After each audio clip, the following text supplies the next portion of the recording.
Bonsoir coach. Ici. Bonsoir.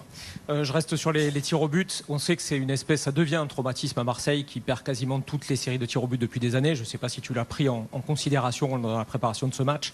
Il y a notamment un joueur évidemment qui est un passif là-dessus, c'était Léo Balerdi qui était capitaine ce soir. Est-ce que c'est toi qui l'as choisi? Est-ce que c'est lui qui a voulu y aller, sachant que le stade avait quand même un peu compris que ça risquait d'être compliqué pour lui? Merci. Oui, ça c'est l'histoire d'après. Encore une fois, je vous le dis, je ne vais pas avoir une grosse discussion par rapport à ça parce que ce que j'aime, c'est la personnalité d'un joueur qui décide d'y aller. Lorsqu'on a discuté à ce sujet-là, on était très très clair sur l'ordre des tireurs.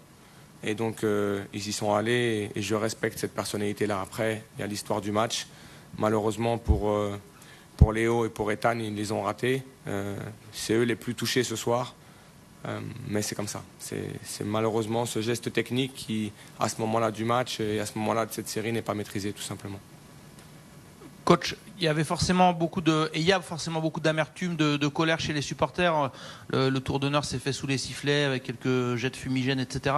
Vous qui connaissez bien le contexte, quel message vous avez à adresser aux supporters marseillais qui espéraient que cette Coupe de France soit un peu le petit rayon de soleil de cette saison qui est compliquée? Voilà, quel message vous avez pour les fans de l'OM qui sont un peu déprimés ce soir? Non, mais la déception est à la hauteur de l'espoir qui avait été mis en nous sur ce match-là et sur cette campagne de Coupe de France. Forcément, lorsque vous avez l'opportunité en 2 matchs d'aller jouer une finale, il fallait déjà gagner celui-ci pour aller en demi-finale. Donc la déception est à la hauteur de l'espoir qui a été mis en nous, tout simplement. Il faut l'accepter, c'est ce que j'ai dit à mes joueurs.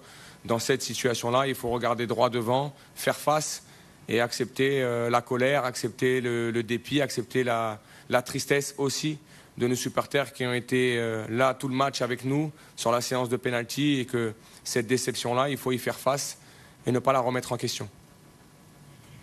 Du coup, Habib, il va falloir repartir et vite, puisque samedi, il faut aller à Toulouse en Ligue 1. C'est un gros coup sur la tête avec l'élimination et l'espoir de tout un peuple d'aller chercher un trophée qui lui échappait depuis 1989. Comment essayer de se remobiliser uniquement en se disant qu'il y a quand même quelque chose encore de gros à jouer en Ligue 1? C'est le maître mot ou pas? Oui, 10 matchs. 10 matchs aujourd'hui avec une place en qualification de Ligue des Champions à aller chercher pour le club. Donc c'est des gros objectifs.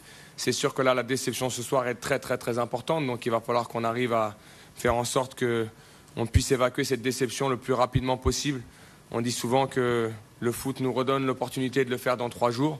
Mais vous savez que ça marque aussi une équipe, un club. Ça vous marque aussi les supporters. Donc mon job, ça va être de faire en sorte de leur donner l'énergie qu'il faut demain pour se remettre au travail et aller à Toulouse où le combat sera encore plus important peut-être que celui qu'on a vécu ce soir. Dans ce combat-là, on a été défaillant. Sur le jeu et sur l'ambition de jeu qu'on a eue, sur ce match-là, on a été en haut tout le temps, on a percuté, on a essayé. C'est toujours très très dur face à un bloc bas. On a peut-être manqué à un moment donné de cette touche technique dans les 25 derniers mètres, mais ce qui est sûr, c'est qu'on a mis 2 buts encore, on s'est procuré certaines situations. Mais dans le combat qu'on devait mener ce soir pour éviter de prendre des buts, c'est sur ça peut-être qu'il nous a manqué des choses.